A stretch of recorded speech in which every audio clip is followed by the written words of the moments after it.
answering your questions about retirement. It's Money Talk with Michael Eastham.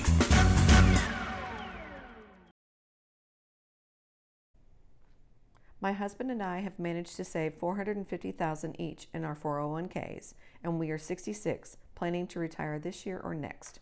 Our income is stable with Social Security and pension of $65,000, which is more than we need to start. What should we do with our 401k's once we leave our company?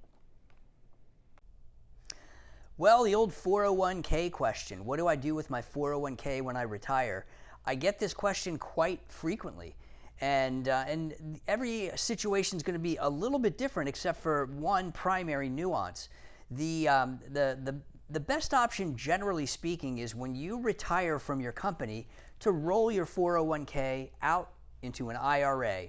And that is done through a direct transfer so that you don't trigger any tax bombs, because that can be a real nightmare if you don't do it the right way. But by rolling it out, that gives you control over the actual lump sum.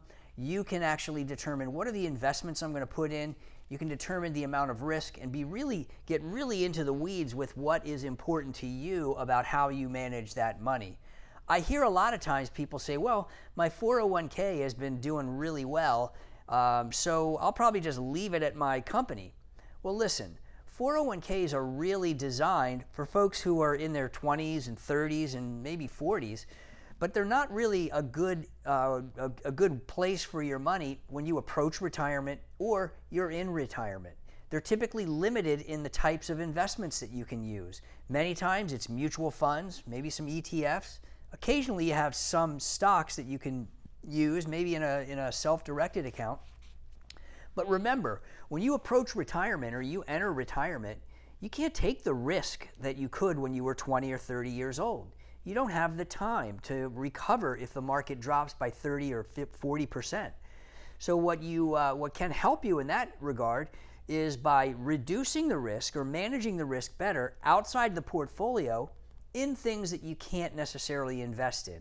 Things like individual bonds or bond-like instruments that are designed to pay interest and dividends, so that you can rest assured that the income stream that you're going to receive is going to be more dependable, more predictable, and help you to sleep at night knowing that your income needs are going to be met and your income wants are going to be met.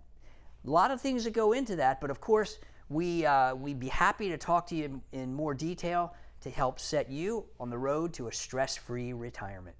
Thanks again for that question.